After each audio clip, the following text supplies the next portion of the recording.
Iran की गोलीबारी और भारत का गुस्सा भारी। ईरान की गन बोट्स ने जहाजों पर अटैक किया, जो समंदर में ऑयल बोट्स थे, गैस की जो वेसल्स थे, उस पर अटैक किया ईरान ने।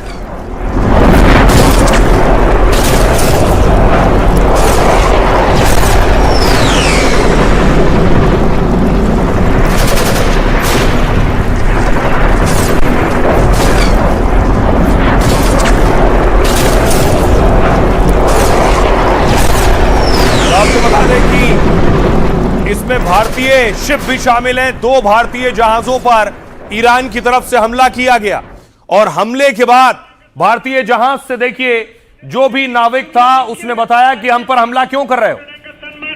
Sanmar Herald, Sepa Navy, you get me clearance to go. Sepa Navy, this is Motorenga Sanmar Herald, you get me clearance to go. My name second on your list. You get me clearance to go. You are firing now. Let me turn back.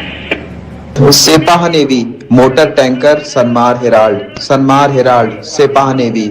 आपने मुझे permission दी थी, आपने मुझे जाने की अनुमति दी। सेपाह navy, ये motor tanker Sanmar Herald है, आपने मुझे जाने की इजाजत दी है। मेरा नाम आपकी लिस्ट में दूसरे नंबर पर है, आपने मुझे जाने की मंजूरी दी थी, फिर भी अब आप गोलीबारी कर रहे हैं। मुझे वापस मुड़ने दीजिए। तो भारतीय जहाज पर अटैक हुआ। भारतीय नाविक उसके बाद बोल रहा है कि आपने हमें जाने की इजाजत दी थी, उसके बाद यह अटैक क्यों हुआ। और उसके साथ एक और जहाज जो मौजूद था, भाग्यलक्ष्मी ने भी यही बात दोहराई है।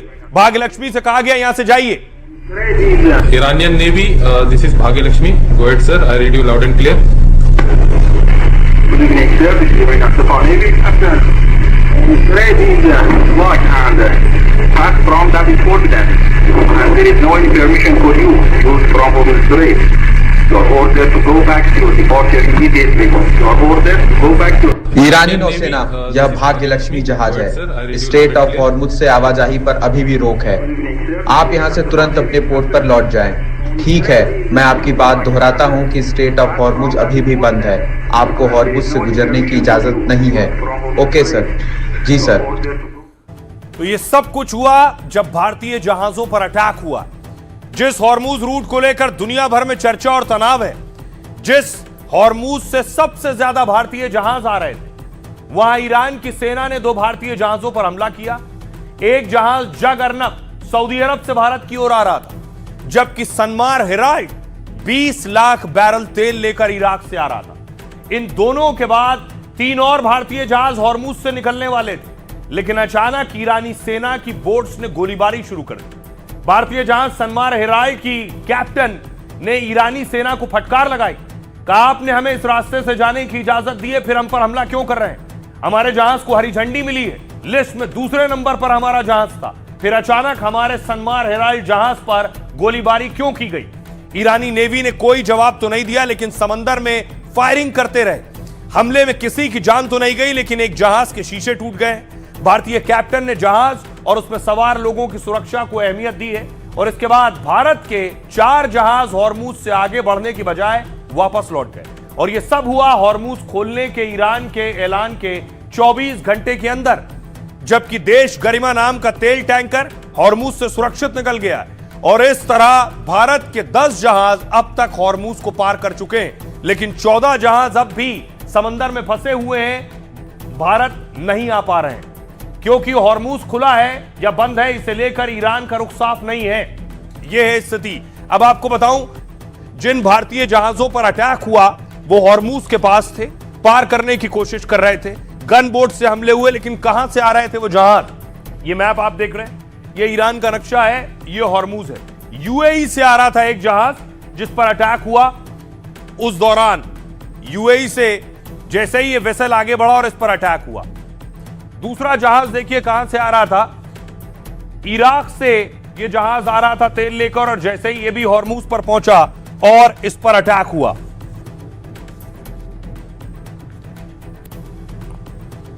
और ये आपको सुनवाऊं, सुनिए जरा सियासतदान क्या कह रहे हैं इस पर। देखिए, कल विदेश मंत्रालय ने ईरान के राजदूत को तलब किया और भारत की चिंताओं से उन्हें अवगत कराया कि होर्मुज के रास्ते जो भी हमारे जहाज आ रहे हैं उनको किसी प्रकार की कोई क्षति नहीं पहुंचनी चाहिए। भारत सरकार इस बात को लेकर के बहुत ही सचेत है और जब जब कोई भी एक्शन की बारी आएगी तो सरकार कोई भी कदम उठाने से पीछे नहीं हटेगी। ये ऐसा मुद्दा है, राष्ट्रीय हित का मुद्दा है। इस पर हमारा भी स्टैंड यही है कि जितने नागरिक वहां हैं उनकी सुरक्षा सरकार मुहैया कराए, बातचीत करे और जितने शिप हैं उनकी सकुशल वापसी के लिए प्रयास करे। भारत सरकार ने इस बहुत ही गंभीरता के साथ इस घटना को लिया और ईरानी दूतावास को तलब करके अपनी कड़ी आपत्ति भी दर्ज करे। ईरान की ओर से भी सकारात्मक प्रतिक्रियाएं आई हैं। भारत और ईरान के रिश्ते बेहद आत्मीय रहे हैं और एक दूसरे के हितों की रक्षा वो करते रहे हैं। इस संकट का भी जरूर सकारात्मक समाधान निकला है। पर हमारे एम्बेसी को तत्काल तलब करना चाहिए ईरान के एम्बेसी को कि ये सब क्या हो रहा है। एक तरफ एक भिखमंगा जैसा देश पाकिस्तान वो मध्यस्थता कर रहा है, वो मेडिटेशन कर रहा है, वो बिचौलिया की बात कर रहा है और हम इतने पावरफुल विश्व गुरु हैं। अरे हम गुरु तो तब होंगे जब हमको कोई अपना गुरु माने। हम लोग खुद ही गुरु बनने जाएंगे तो कोई चेले भी तो होने चाहिए 10-20 हमारे पास। अब देखिए जरा, ईरान के जिन गन बोट्स ने अटैक किया वो गन बोट्स हैं कौन सी? ये है वो गन बोट्स जिनसे अटैक किया गया है ईरान की तरफ से।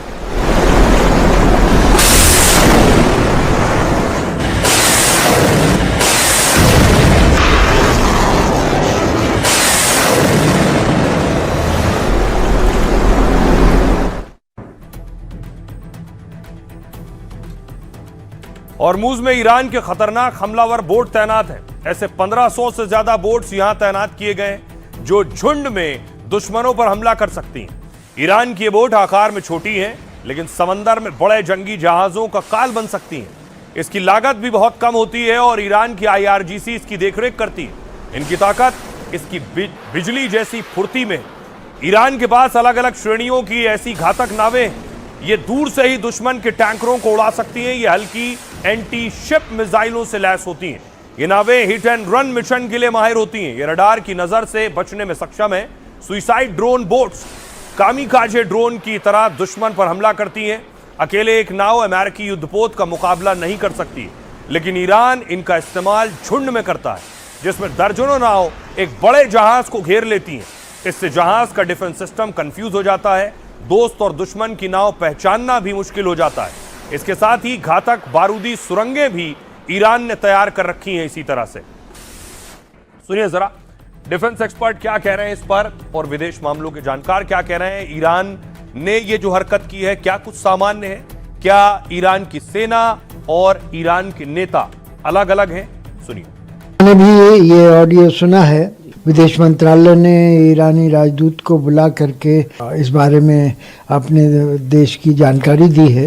अपने अधिकारियों को ये बताएंगे कि किस तरह से उनकी कथनी और करनी में विरोधाभास है। तकरीबन आधा आयात जो है वो स्ट्रेट ऑफ हॉर्मुज के माध्यम से होता है और अगर उस पर कभी रोक लगाई जाती है ईरान द्वारा, कभी उसे खोला जाता है, कभी कहा जाता है कि भारत उन 5 देशों में है जिनके कि जहाज आ जा सकते हैं, कभी उन पर गोली चलाई जाती है, तो ये सब चीज़ें एक असुरक्षा का माहौल पैदा करती हैं जिससे कि बचना चाहिए। और एक व्यापक स्तर पर कहूँ तो इससे दोनों देशों के संबंधों पर भी प्रभाव पड़ सकता है। और बड़ी बात यह है कि भारत में गुस्सा है इस बात को लेकर कि भारतीय शिपों को निशाना बनाया गया। उसके बाद रात को ही ईरानी राजदूत को तलब किया गया फौरन।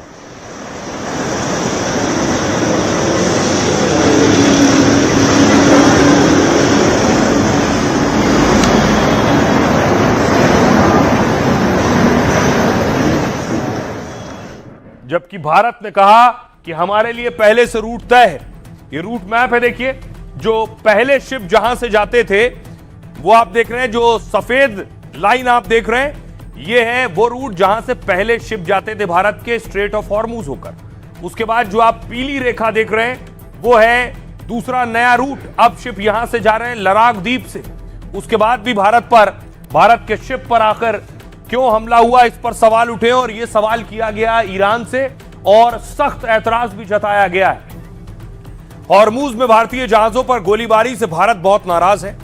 विदेश मंत्रालय ने तुरंत भारत में ईरानी राजदूत को तलब किया और भारतीय जहाजों पर ईरान के हमले का कड़ा विरोध जताया है। कहा भारत व्यापारिक जहाजों की सुरक्षा को काफी महत्व देता है। ईरान ने पहले भी समंदर में सुरक्षित रास्ता देने में मदद की थी।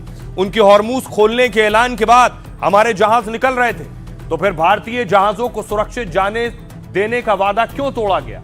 क्या IRGC और ईरानी नेवी अपनी सरकार की बात नहीं मान रही है? भारत आने वाले जहाजों को हॉर्मूज के रास्ते से आने की तुरंत मंजूरी मिले। ईरानी राजदूत ईरानी अधिकारियों को फौरन भारत का पक्ष और मांग बताएं। ईरान का कहना है, ईरान के सुप्रीम लीडर के प्रतिनिधि हकीम इलाही ने कहा सब ठीक हो जाएगा। इलाही ने कहा भारत और ईरान के रिश्ते 5000 साल से ज्यादा पुराने हैं। दोनों देशों के बीच सभ्यता, संस्कृति और शिक्षा का गहरा जुड़ाव है। हाल में पीएम मोदी और ईरान के राष्ट्रपति पेजेश्कियन में बातचीत हो चुकी है। दोनों नेताओं में अच्छी समझ और बातचीत भी अच्छी रही है, इसलिए जो भी समस्या है बातचीत के जरिए उसका हल निकाला जाएगा। हम भारत की बात को ईरान तक पहुंचा देंगे और जल्द सब ठीक हो जाएगा, वो दावा कर रहे हैं। सुनिए जरा क्या कुछ कह रहे हैं सुप्रीम लीडर के दूत। ईरान और भारत के बीच संबंध बहुत मजबूत है। हॉर्मोज पर भारतीय जहाजों पर हमले का जो जिक्र हो रहा है उस बारे में मुझे कोई जानकारी नहीं है। मुझे उम्मीद है कि सब ठीक हो जाएगा और मामला सुलझ जाएगा। हम युद्ध नहीं चाहते, हम शांति चाहते हैं और उम्मीद करते हैं कि दूसरा पक्ष भी शांति का रास्ता चुनेगा, जिससे पूरे इलाके में शांति स्थापित हो सके। और आपको बताऊं कि आखिर ईरान ने यह अटैक किया क्यों? क्योंकि यह खबर आई कि हॉर्मूज खुल गया है। उसके पीछे रीजन और वजह यह थी कि अमेरिका ने हॉर्मूज में नाकेबंदी कर दी। यह तस्वीर आप देख रहे हैं, अमेरिका ने जो नाकेबंदी की कि हॉर्मूज से कोई वो जहाज नहीं गुजरेगा जो जहाज ईरान से आ रहा होगा, ईरानी बंदरगाह से आ रहा होगा, ऐसा कोई जहाज हम जाने नहीं देंगे। समंदर में पूरी तरह से ब्लॉक कर दिया अमेरिका ने। ईरान गुस्से में था।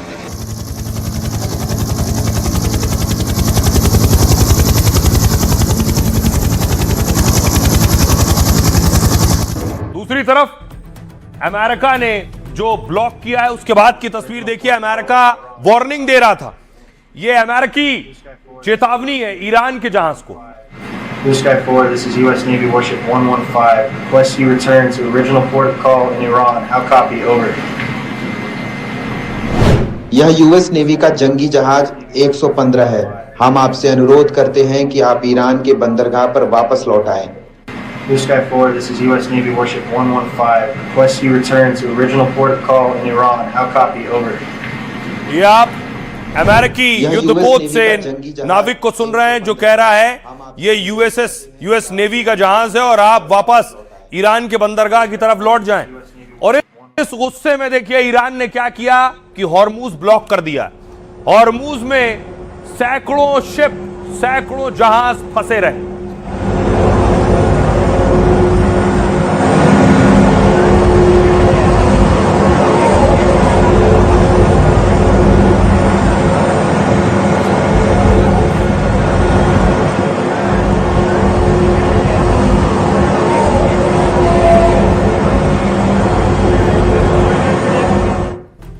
देखिए जरा क्यों ये हालात बन गए। 2 दिन पहले ईरान ने हॉर्मूज पूरी तरह खोलने का ऐलान कर दिया था कि मैं खोल दूंगा यह रास्ता, जिस जहाज को जाना है वो जाए। कच्चे तेल के दाम गिर गए, $90 प्रति बैरल तक पहुंच गए थे। दुनिया भर ने राहत की सांस ली, लगा अब जंग थमने वाली है। लेकिन 24 घंटे के अंदर ही ईरान ने कह दिया कि अमेरिका पर भरोसा नहीं है और हॉर्मूज स्ट्रेट से आवाजाही पर पूरा कब्जा ईरान का ही रहेगा। ईरानी सेना ने हॉर्मूज में कुछ जहाजों पर गोलीबारी भी कर दी। भारत, चीन और फ्रांस समेत कई देशों के 20 जहाजों को रोक दिया गया। यूरोप से एशिया तक कोहराम है कि कहीं एलपीजी तेल सप्लाई ठप ना हो जाए। ईरान क्या कह रहा है? ईरानी संसद के स्पीकर गालिबफ ने कहा कि अगर ईरान के जहाज नहीं गुजरे तो हम किसी भी और देश के जहाजों को हॉर्मूज से गुजरने नहीं देंगे। ईरानी बंदरगाहों पर ट्रंप की नाकेबंदी गलत और तानाशाही भरा फैसला है। ट्रंप ने अपने युद्धपोत उतार दिए। हॉर्मूज पर माइन हटाने जैसी कार्रवाई सीजफायर का उल्लंघन मानी जाएगी। अमेरिका का यह कदम तनाव बढ़ाएगा और हालात फिर बिगाड़ सकता है। ईरान ने कहा हमारी सेना पूरी तरह तैयार है और अमेरिका को करारा जवाब देंगे। अब बिना तैयारी और नियम के अमेरिका से कोई बात नहीं होगी, ईरान कह रहा है। दूसरी तरफ अमेरिका क्या कर रहा है? अमेरिका कह रहा है हॉर्मूज के नाम पर ईरान हमें ब्लैकमेल नहीं कर सकता है। ईरान दबाव बना रहा है, लेकिन अमेरिका झुकेगा नहीं। ईरान के पास अब नौसेना और वायुसेना तक नहीं बचे हैं। ईरान के पास तो अब अपना लीडर और नेतृत्व भी नहीं बचा है। फिर भी हम बात कर रहे हैं तो उनको नरम रहना चाहिए। अगर ईरान के यही तेवर रहे तो सीज फायर नहीं बढ़ेगा, ट्रंप कह रहे हैं। नाकेबंदी जारी रहेगी और हमें फिर बम गिराने पड़ सकते हैं। ट्रंप ने 1 घंटे के अंदर सोशल मीडिया पर 1-2 नहीं 37 पोस्ट कर डाले हैं। हॉर्मूज में जहाजों पर ईरानी हमले को सीज फायर का उल्लंघन बता दिया है और कहा ईरान का यह कदम जंग को फिर से उकसाने वाला है। साथ ही अगली पीस डील में इस पर भी बात होगी। यह है हालात। अब आइए अब आपको दिखाऊं कि दुनिया कैसे हॉर्मूज के मसले पर मिल रही है। एक बड़ी मीटिंग हुई फ्रांस में, फ्रांस के जहाज पर भी अटैक हुआ था। यह तस्वीर आप देख रहे हैं, हॉर्मूज पर यह बड़ी बैठक हुई। Merci beaucoup. T'emmènes le photographe officiel? Ok. Tu prends le caméraman?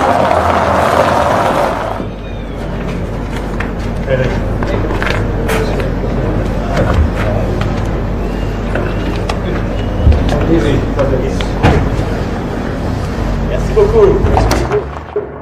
तो दुनिया के बड़े नेता मिले क्योंकि इनके यहां भी तेल और गैस का संकट हो सकता है। यह हॉर्मूज पर ही बैठक हुई जिसमें मेलोनी मैक्रो मौजूद थे इस बैठक में कि कैसे इसका समाधान निकाला जाए।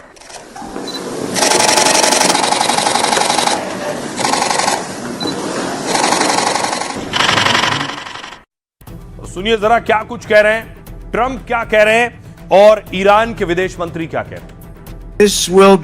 ये बहुत ऐतिहासिक दिन है क्योंकि ईरान ने ऐलान किया है कि वो स्ट्रेट ऑफ हॉर्मूज खोल रहा है, लेकिन जो नाकाबंदी अमेरिका की नेवी द्वारा की गई है उसमें कोई बदलाव नहीं होगा, वो वैसा ही रहेगा जब तक ईरान और अमेरिका के बीच समझौता नहीं हो जाता। मुझे उम्मीद है जल्द सब साफ हो जाएगा। हमने हॉर्मुज स्ट्रेट बंद नहीं किया था। उन्होंने ऐसे हालात पैदा किए जिसने इस समुद्री रास्ते पर सुरक्षित आवाजाही को नामुमकिन कर दिया था। अंतर्राष्ट्रीय कानून के अनुसार अपने हितों की रक्षा के लिए हमारे पास दुश्मन की आक्रामक कार्रवाइयों को रोकने का अधिकार है। हम दुश्मन के जहाजों को स्ट्रेट का इस्तेमाल करने और यहाँ से गुजरने का फायदा उठाने की इजाजत नहीं दे सकते, क्योंकि हम जानते हैं कि वे हम पर हमला करेंगे। ये बात है, अब चाहे हॉर्मूज स्ट्रेट की ले लो, ईरान का कहता है कि मेरा अपना कंट्रोल रहेगा, अमेरिका ने कहता नहीं रहेगा। न्यूक्लियर प्रतिबंध लग रहे हैं, ईरान उससे खफा है। हालांकि न्यूक्लियर प्रतिबंध पे अगर बात की जाए तो कोई हल निकल सकता है, पर जल्दबाजी में वो भी नहीं हो पा रहा। और फिर जो ईरान अपने टैक्स लगा रहा है हॉर्मूज के ऊपर, उसको लेके ट्रंप नाराज है। चाइना जो अपने जो पेमेंट कर रहा है युआन में, उसके खिलाफ अमेरिका खिलाफ है, क्योंकि उससे उसके जो सैंक्शंस लगे वो ढीले पड़ने लग जाते हैं। तो इन सबको मद्देनजर रखते हुए कोई हल नहीं निकला। अमेरिका कह रहे हैं, ट्रंप कह रहे हैं कि ईरान का नेतृत्व खत्म कर दिया, ईरान की सेना खत्म कर दी, उनके हथियार खत्म कर दिए, लेकिन यह सच नहीं है। ईरान के पास अभी भी बहुत सा असलहा, बहुत से हथियार, बहुत सी बैलिस्टिक मिसाइल और ड्रोन मौजूद है, यह सच है।